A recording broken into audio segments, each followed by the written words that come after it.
Good morning, hyvää huomenta, kumorron. My name is Minna Huuskonen. I'm export manager in Music Finland, and I wish you all warmly welcome to this morning coffee session with the Nordics, which is titled A Conductor's Role and International Collaboration in Building a Composer's Career. We have two guest speakers. First, composer Outi Tarkiainen, welcome. Hello. Outi is living in very far Finland in northern Lapland, surrounded by the environment and nature, which has been a constant source of inspiration for her. She has also a background in jazz. She has worked with greats like David Liebman, Randy Brecker, and Peter Erskine, but currently she's perhaps more known in the field of contemporary classical music. She has been having a very international career, and she has composed vocal, chamber, and solo instrumental music, and also works for orchestras and ensembles. And there's a long list of orchestras and lineups that she has collaborated with. For instance, Norrbotten Big Band, Finnish Radio Symphony Orchestra, BBC Philharmonic, and in the States, for instance, Houston and St. Louis Symphony Orchestras. And the second guest speaker is conductor and violinist Jon Storgårds. Welcome. Hey.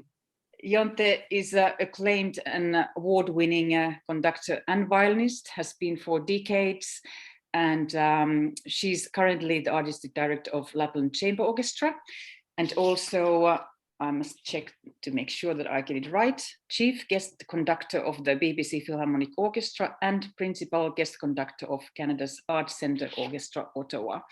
There's a long list of collaborations regarding orchestras and soloists, recordings, conductors that he has worked with. So I'm not going to take more time on going through them, but you can check the background information of both the speakers in our Facebook event. There's more profound information about their careers and works and collaborations. The moderator of the session is Trine Boje Mortensen. Welcome. Thank you very much. She's the promotion director of edition Wilhelmsen in Copenhagen. And the publishing house has composers like 𝗪𝗙𝗪, Esa-Pekka Salonen, and indeed Outi Tarkiainen in their catalogue. So I will pass the baton to you, Trine, please. Thank you. Thank you for inviting me. Thank you to Music Finland for arranging this. I think it's a really interesting topic. And so I very happily said yes to participate as a moderator in this. And thank you, Outi and Jon Storgårds for being here. In these times, many of us are working from home still, and so I feel it's really invaluable that we can meet like this in webinars and meetings in the surreal world, not in the real world. It also gives us all an insight into each other's lives. And I have personally to say that I have an 8-month-old puppy running around, and his most important job is apparently telling me when people are walking on the stairs outside. So if you hear barking, that would be Nemo. So now I've apologized for that. And yes, I work as a promotion director for Edition Wilhelm Hansen, but I also have a background as a music journalist, and I have worked for more than 15 years at the Danish radio, presenting contemporary and classical music. And it's really a pleasure to slink into my old skin like this for this occasion as a moderator. And as Minna said, Outi Tarkiainen is signed to Edition Wilhelm Hansen, and Jon Storgårds has been a fierce champion of our repertoire, conducting memorable performances and recordings of music by Sunleif Rasmussen, Per Nørgaard, and Hans Abrahamsen, and of course Outi Tarkiainen and many others. So we, the three of us, all have an insight into each other's professional life, and that is what we're going to focus on in this talk, is the kind of borders where these professional lives touch, and especially the composer and conductor. We will be talking about the collaboration of composer and conductor at the rehearsals, about the conductor as an ambassador for contemporary music, or even as an ambassador for a specific composer. We will hear about the personal experience of both these two participants today, and we will also touch on the fact that they have both benefited from the Finnish school and educational system, and we will try to find out whether that can have had an impact on their work in this specific field and on the careers of the composer. So let's get right into it. Outi, you have studied composition in Helsinki, London, and Miami, but as Minna also mentioned, you have also worked as a conductor, more specifically as a big band conductor. Has that influenced your work as a composer? Yes, I think it's a good question, and I think that working as a composer, even with jazz orchestras, has many similarities to conducting symphony orchestra or smaller ensembles. And I think that it has helped me to kind of relax and take the role of composer in the rehearsals, because I a bit have an idea what conductors are thinking and what they are doing. I know what they are working, so I think it makes it easier to kind of keep my feelings to myself and let them work there. You're not only a conductor, but also a violinist, and you have given many world premieres in both functions. Can you tell us what the most important issues are when you as a performer work with a composer? Yes, this is a big thing actually, and it's a little bit different if you collaborate with a composer as a soloist or as a conductor. I think from the soloist point of view, it's very important that there is a lot of collaboration, if possible, with the composer in the whole process, and probably you will want as a soloist to have that contact ongoing in many ways all the time, with all kinds of details in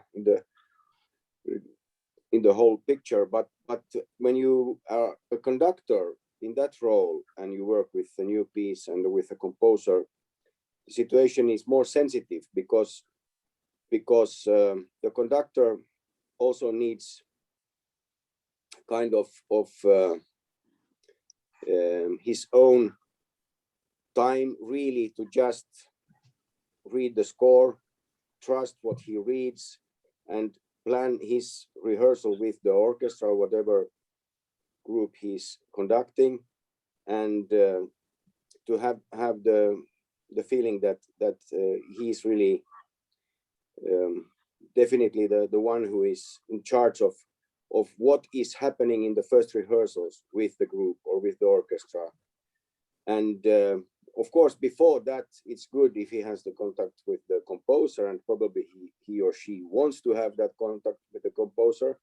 But when the rehearsals start, it can be problematic if the conductor feels that the composer is too much there all the time and too much involved from the composer's point of view all the time, because most of us as conductors, we have kind of a very specific way of working and a very clear plan for what we want to do, especially in the first, let's say, the first two rehearsals. And we don't want to be disturbed in that. We really want to have the feeling that we know how to do, how to get the best possible result of what is done in this first step of getting into a new piece. And sometimes composers understand this very well, and sometimes not. And this can be a sensitive thing in the rehearsal process. Then later on, when the work starts going well and working, then it's, of course, then it's fine, and then it's also needed that the composer is actively involved with all kinds of details in the final part of the work.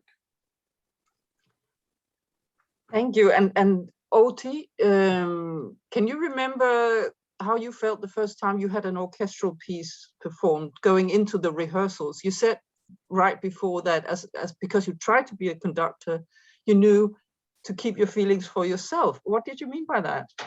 Yeah, I think it's not only the first time when your orchestra piece is performed, but every time when a new piece gets to the real life, it's very, very emotional moment for composer, because that's when you know if your vision worked or not. And that's where you need some patience, I think.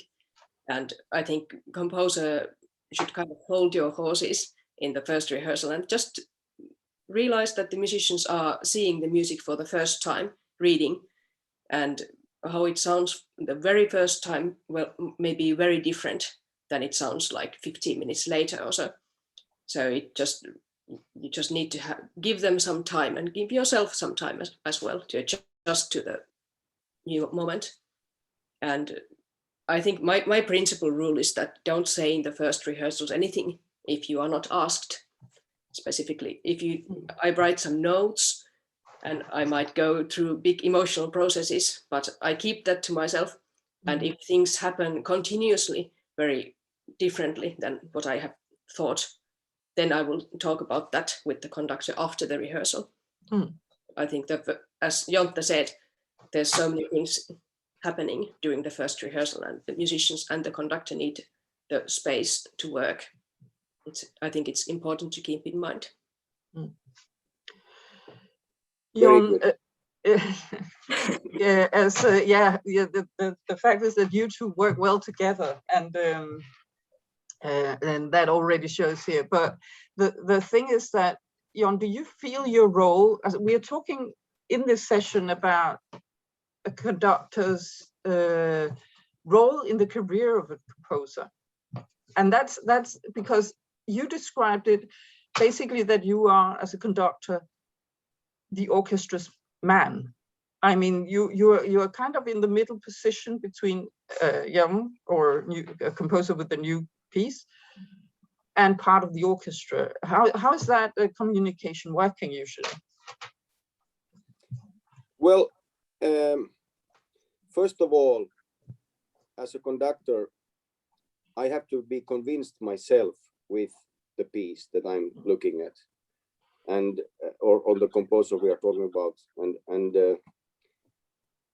that's essential. That, well, when I was younger, I didn't think like that. When I was younger and more in the beginning of my career as a conductor, I thought that, well, I do anything, and probably that was the right thing also to do.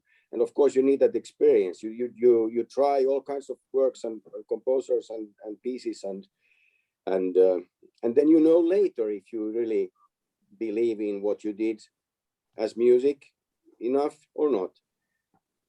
And it got in that order those first years of your career. But nowadays I feel that I don't need to do like that, and also I should not do like that anymore, because of all the experience I have with everything.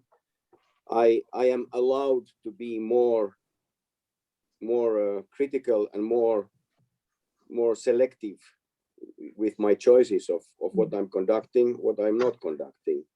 Even from the first start of if some composer takes the contact or whatever, some organization or orchestra suggests me something, and nowadays I feel that I'm not going to do it if I'm not getting convinced myself alone with just studying the music properly enough to be sure. And then if I get convinced, then fine. Then the next step is to convince the orchestra. And still in that situation, whatever the contact between you and the composer is, that's one thing. But when you get to the first rehearsals with the orchestra, that's not essential for them. The most essential thing for them in that situation is that they feel that our conductor really believes in what he's doing with this piece, and he really believes in this music, and they can feel it, and they can see it, and they can get it from what is done in that situation. And then we get back again to this sensitiveness between what is happening between the composer and the conductor in those first rehearsals. And we don't need to repeat all that, but this is how I see this. And you said earlier that you that you in the beginning of your career basically conducted anything. Is that does that have something to do with the way that you were brought up, that you were educated in Finland as a conductor, or is that just because you basically wanted to try everything? Do you have anything in your baggage that says, yes, I need to focus on this contemporary music, I need to do this? Well, it goes back to what I am as a violinist, and my background with all that, and probably it has more to do with what kind of an artist or person I am. I have always been curious. I'm still curious.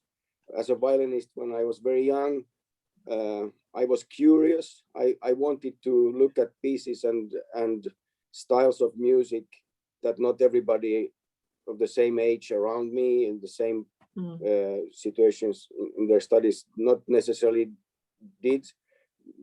Some people had much more clear pictures of, I want to concentrate on this, and that's going to be my focus with whatever instrument I play and my upcoming life as a professional musician perhaps. For me, all this was much more open space, and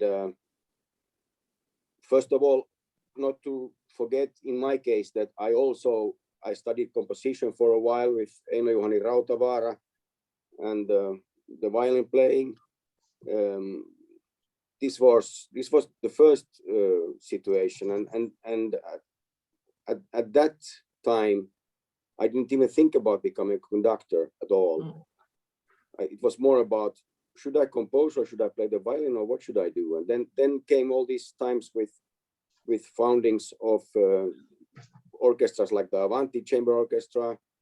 I was very early part of the history of that orchestra, and I felt that I'm really loving to perform. I'm loving to learn these pieces, to play all these challenges of different styles as a violinist, of anything really, and that was such a huge feeling of love for doing this, that it won over the feeling of being alone with my pencil and composing. So that was the first and actually the only really big decision I did as a musician, that I practically stopped composing and then concentrating on becoming a performer instead. And then with this attitude to watch whatever I do as a performer, then the conducting came in a very natural way, little by little into the picture. Also because I was so much getting involved in leading, being primas or being concertmaster, and then the step is not so long to conduct. And then of course, when we get into how that developed and how I have become more and more known as a conductor, it's still me, it's the same person, it's the same musician, it's the same attitude and same curiosity I have towards doing all kinds of music, principally. But yeah, then, as I just said, I'm now more careful than I was when I was young about quality already in the beginning of a process of what I'm doing and what I don't want to do, what I believe in and what I don't maybe believe in. I think that's so special in Jonte, in you, that you have this combination of curiosity. You are really curious like a young boy, and then the conviction, like how with such a big heart that you do the things that you find. And I think that's also what makes the program in Lapland so interesting as well. And I think it's a very special combination.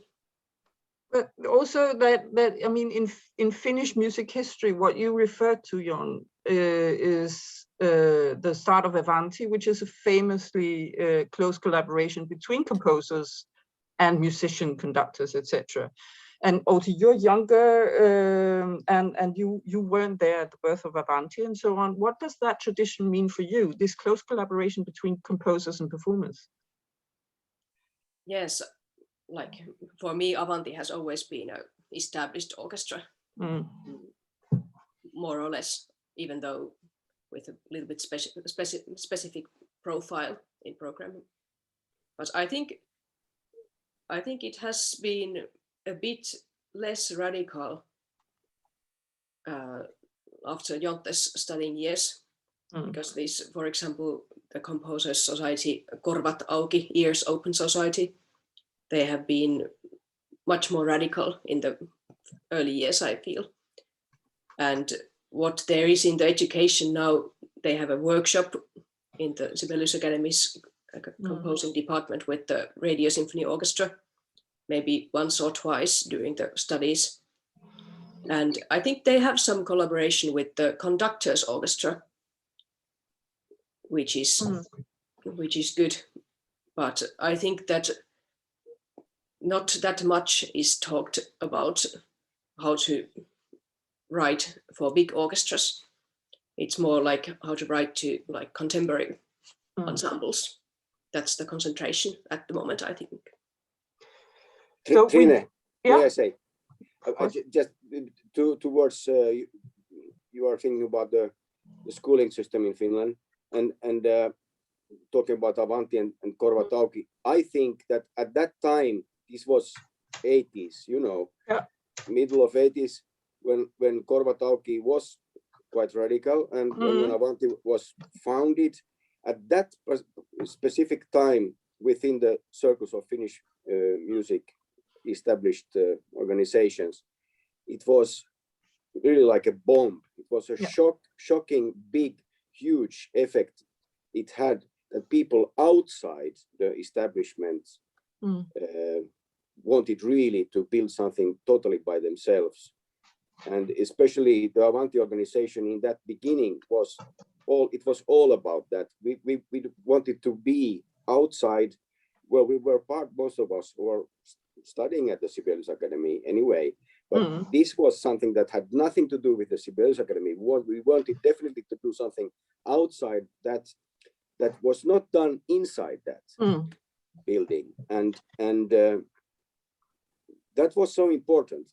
Composers, young conductor students, young hungry instrumentalists wanted to try not only things that had to do with new repertoire in the contemporary field, also that was the beginning of how to play Baroque music in new ways within the Finnish circles. And the important thing with all this, now this is nostalgia, of course, but the important effect of all this was that after all this happened, it has had a very good, I think, really good effect on how the schooling system has become more widely thinking and more open towards all kinds of things, much more than what it was before. And I think Korvat Auki and Avanti were among the big things that had a huge importance for that. So also the Sibelius Academy nowadays is something else than what it was still in the 80s. Exactly, and that's the tradition that you, Outi, has met afterwards. And also also the programming by the orchestras all over Finland.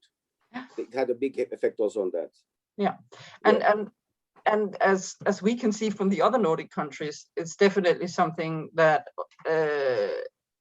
is special. Even in, I mean, we can see the tradition from the different Nordic countries, and Finland really has a special status in the educational system, but also, as you say, in the programming and the festivals, for instance. But let me get back to the role of conductor in the composer's career, because what you said before, Jon, is that you are now more specific about what you want to what you want to conduct and what you want to program. Do you feel, I mean, you have been in this situation many times. You have just finished conducting a world premiere of a new piece, and the audience have applauded and it's over. Do you feel an obligation towards that piece after the world premiere? Yes, I do, if I'm happy with where we got with it for the world premiere, and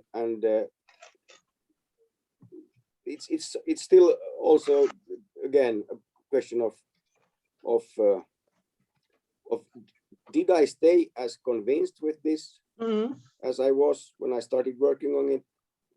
Was I happy with the performance? Was I happy with the effect of the piece? Was I happy with how the musicians felt about working on this piece, and also the reactions of the audience? All these things are in the picture in sense of am I convinced enough to want to keep on promoting this piece, programming this piece, suggesting this piece, and also other things by this same composer in the future or not? So it's a very natural situation. It has very much to do with how I really feel at that moment when the world premiere is there or has just happened. But this, of course, it's a little bit different if it's a piece by a composer that I have never done anything by before or not. If it's a composer that I have never been doing anything from before, I shouldn't be too convinced, because then I should remember that, okay, maybe I was not so convinced in the end by this piece, but let's look at what else this composer has done. There might be other pieces. If I feel that there's the substance that I believe in still, then I have to check what else pieces are there, and maybe there are better pieces by the same composer that I should look at and promote. If it's if it's about a composer that I know anyway from before and have done a lot of music from before, then the situation is of course more easy in a way, because then I don't get shocked if one piece is not maybe as good as another piece by the same composer.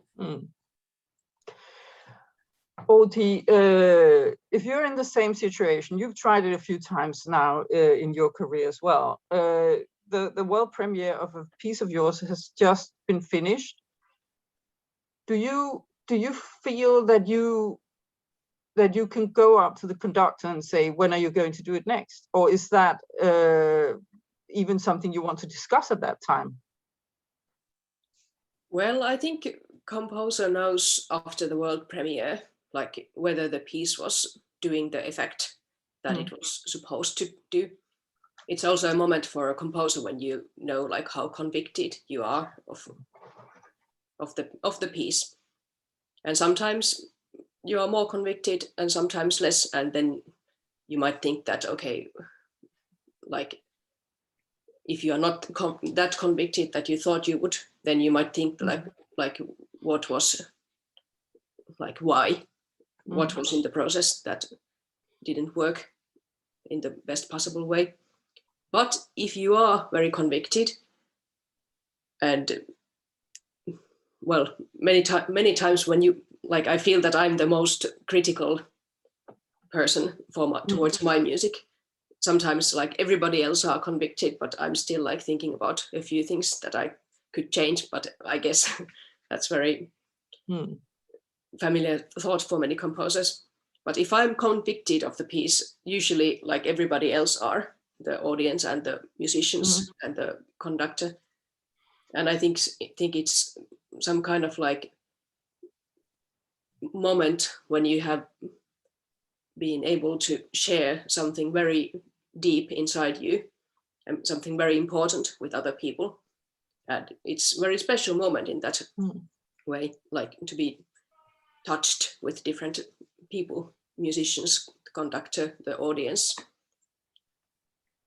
But for the question that do I go and ask when you are going to do this the next time, like that has actually never come to my mind, because I think that will happen if it will happen.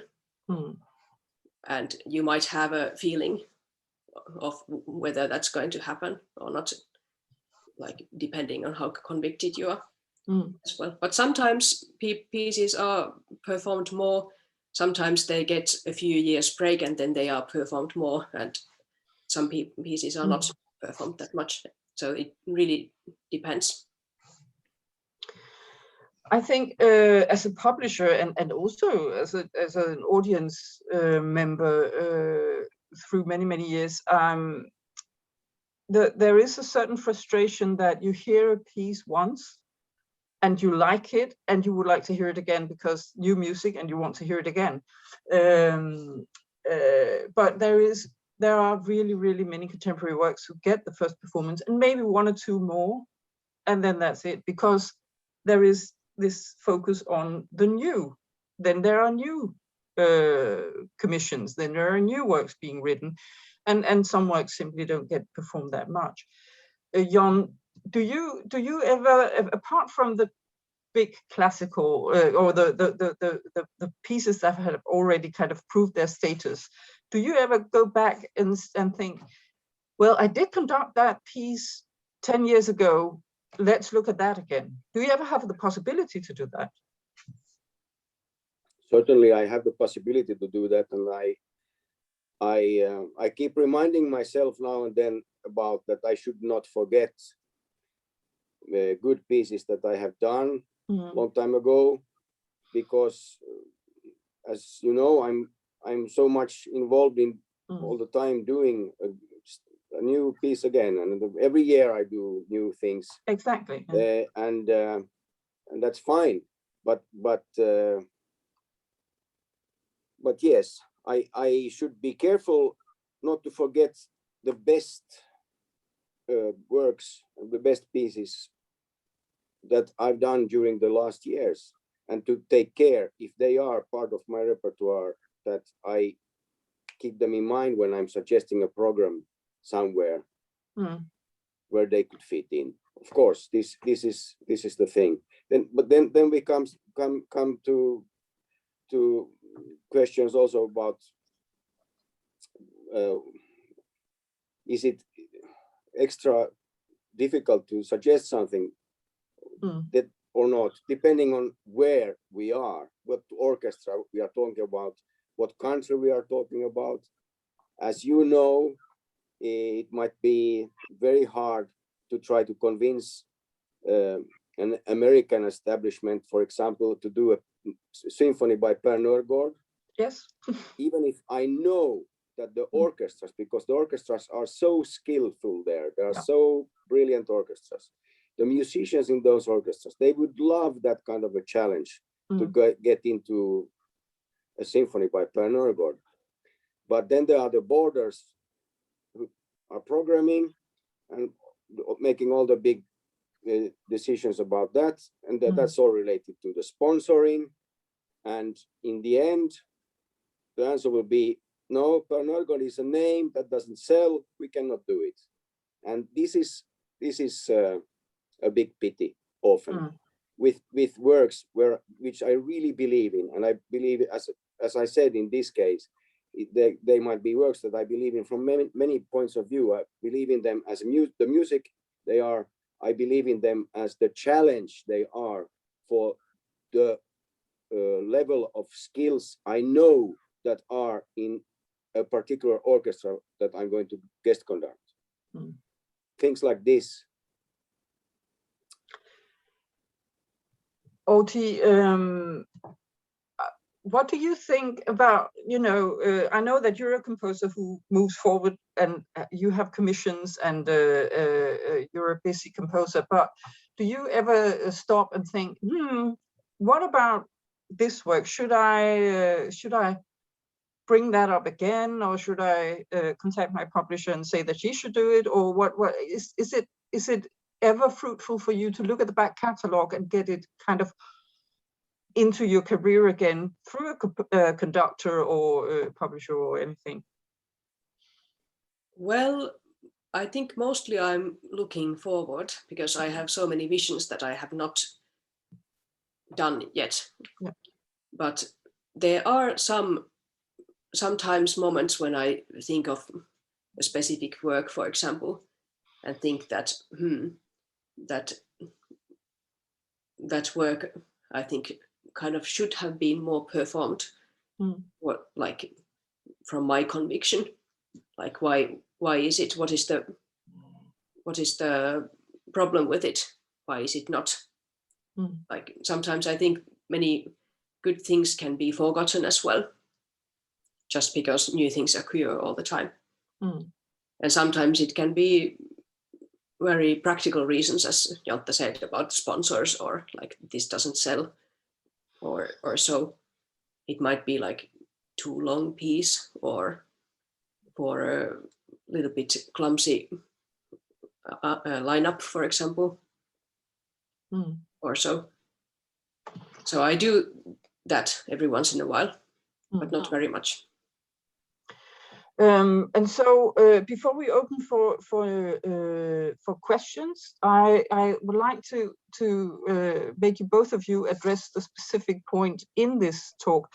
So what is a conductor's role in the career of a composer? Do you want to start, Outi? What is conductor's role in the composer? Well, I think, like, I personally think quite specifically about musicians and about conductors as well. For example, now that I'm working on an opera, to a German opera house, I first had to go to that city. It was a few months before the pandemic broke. So I managed to visit the opera house and looked a performance by the orchestra and the conductor. And it was very important information for me, how this specific person conducts and how this orchestra plays, how the hall looks like, so that I could keep that in mind during my composing process. But I think there are some musicians that I come back to and think that I would like to work with these musician more. And that happens as well with conductors. And Jonte is certainly like one of the really most important musicians and conductors for me, because like I really feel that I understand his way of making music, like in my like guts, or how would you say it? I feel his phrasing and how he's forming music. And many times, like I have been, like, even, well, Jonte knows that I have an orchestra in my working room, and then like I have cut a picture of him, and he's many times there conducting. He was laughing to his face. He had a really specific like expression on his face. But like many times when I'm even composing, I'm thinking of the like physical act, like how the players are doing, how it feels to sing, and how is the conductor like doing his or her job. So it's really very deep in my composing process.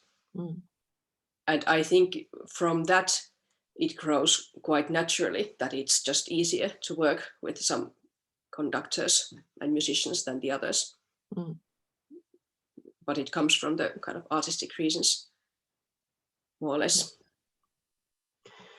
Jon, what would you describe the title of this webinar? What is the conductor's role in the career of a composer? What are your thoughts about that? Well, the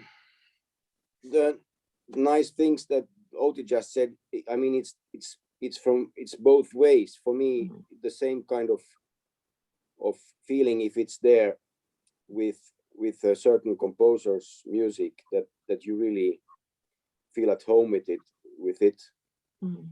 And the trust stays. It is there from the beginning, and it stays when you're working on the piece, and it still stays after you have performed the piece, and you keep believing in it and in the way this composer composes. Then it's easy to see your role as a conductor of the music of this particular composer, like Outi, as a good example and important example also for me. And in that situation, then of course, if I have the power to do it, then I definitely want to conduct the certain piece or certain pieces by her, wherever I feel that they would fit in the program, because I know it's my program. I'm conducting this music, and I know that I'm at 100% at home with this music. Outi trusts me doing this music in the way I do it. Then it's the right thing for me to do, to be very active in promoting this, and going on with doing this music, and in that sense, with your own work, spread the music of this composer. But of course, this is one part of the whole business as being a conductor of everything you do, and I try to be alert all the time with also composers I don't yet have that feeling with or knowledge with, and I try to learn and discover and study and get convinced also in situations where I maybe don't have the concrete personal contact with the composer in case, but just via the score, and then do the same, even if it's the background or the situation from the beginning is not the same. I'm just reading a book by Otto Andersson from 1955 that he wrote about Sibelius in America.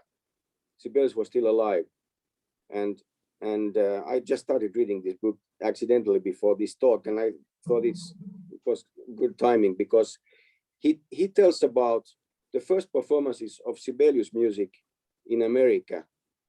They had nothing to do with any Finnish conductor or Sibelius conductor going over to North America conducting Sibelius music. There were no such conductors having such a career that they could go because they knew from at home this music to go there and take it with them and conduct it. No, it needed American local conductors being there in North America.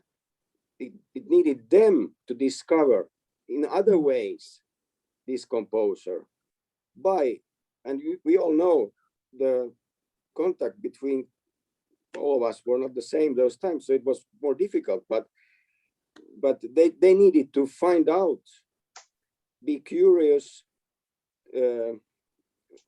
get scores, read them, get convinced, not knowing the composer, not calling him by phone or whatever, just via reading the scores and getting convinced by the music.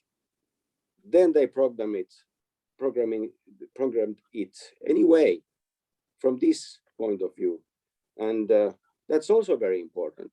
For the first performances of any Sibelius music was the King Christian Suite in Cincinnati, 1901, by an American conductor who did not know Sibelius and had never been to Finland. So there we see. That's just an example, and I think it's still the same for all of us, that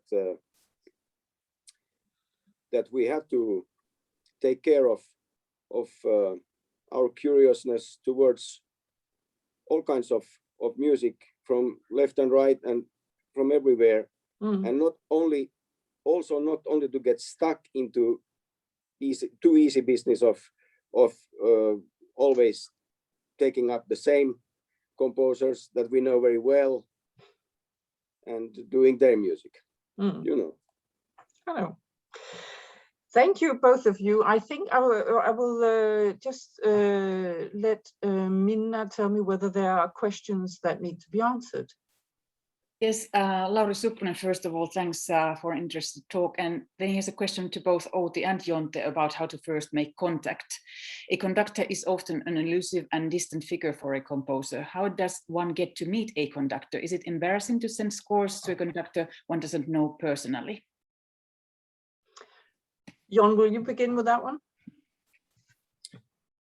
Well, it's maybe more a question from Outi's point of view, but from my point of view, as a conductor, yes, you get a lot of scores, and it's bad if it becomes kind of automatical that you know that you're getting scores from that publisher there and that publisher there, and it might be that you don't have the time to really be careful about what you are looking at and what you are not looking at. So I feel it is good and it is important if the composer personally, him or herself, has the courage to take or try to take a personal contact in a way or another with a conductor, just to give something to think about. Related to the information you get anyway from the publishers and the scores you get anyway from the publishers, which is of course essential anyway. Outi, what are your experiences there? Well, I experienced that, like, I have been a few times like getting that courage together and kind of contacting personally some conductors. And I think that the purpose is not to kind of disturb or try to push the music there, but just to kind of give a sign that, like, have you noticed this? Or like, would you like to consider this? Many times that might be a new work in mind, more so, I would say. But I think that personal contact is important. It can be like really just after some concert, like if you just go to say hello. I think that's very nice gesture, for example. And I can add as a publisher that sometimes conductors and orchestras really don't care what publishers say, whereas when an artist turns up, that might in fact make a bigger impression because they know that as a publisher we're here to sell stuff. So that personal contact can definitely improve a contact, and then we can always follow up professionally afterwards. It's definitely sometimes a good way to do it. I would add to this that it's also good if people within the publisher business are also taking this kind of same personal contacts with just a good strategy of that they make the conductor convinced that this person represents a lot of composers, a lot of music, but he or she has decided to think that you should look at especially at this or these pieces. That's already something convincing. If it's a publisher that you think that, okay, this publisher knows what I am as a conductor or performer, why would this person come to talk with me to me about some music if the person doesn't really think that this is something that might interest me specifically, this piece, that's also very good. Then doesn't need to be the composer. Really, true. In that situation.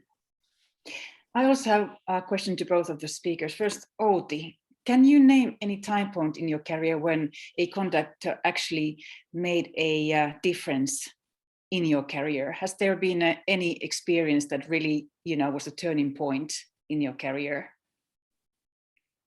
Oh, well, I would say one turning point was 1 week before we were expecting to get our first son with my husband, and it was like I actually heard it through 𝗏𝗏 that BBC Philharmonic had commissioned orchestra piece from me, and it was 𝗠𝗀𝗏, of course, behind that.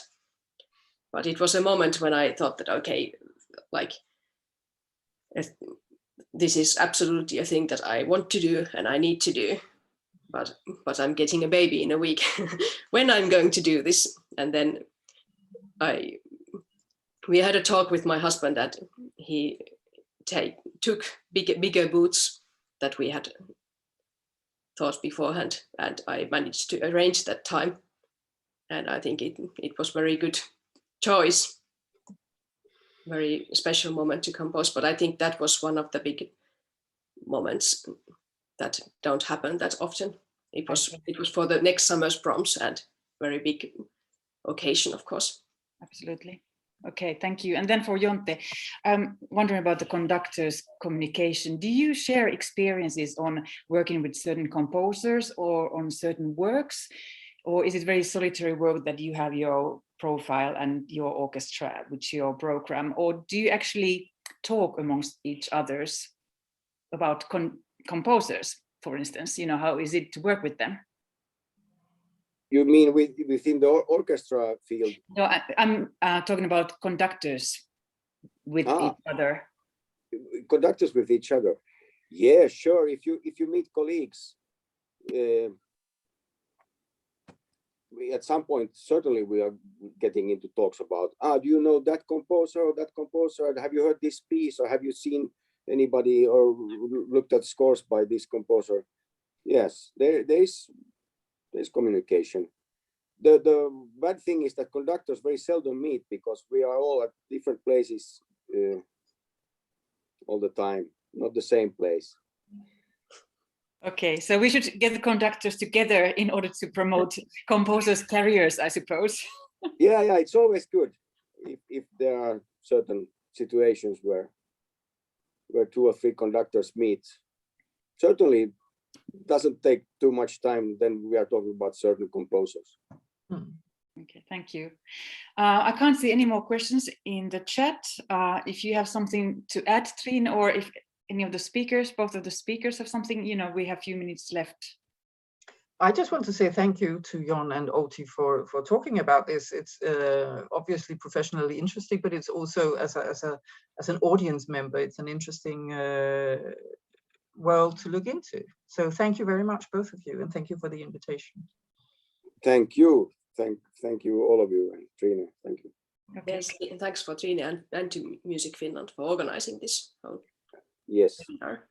Our pleasure. It's been a great topic, and I hope we can continue this discussion somewhere else. So on my behalf and the Music Finland's behalf, I thank you warmly for taking part, and also for all those listening. This is a recorded session, so anybody who could not join or would like to get back to listening to this session again, this will be recorded and put into the website of Nordics, which is the Nordic Music Export Office's umbrella organization. So thank you again. And we can finish with these encouraging words towards the future, and hope that there will be, you know, lots of live premieres and concerts and performances coming up very soon for all of us. Thank you, and thank you very much. have a great spring. Bye. Thank you. Bye.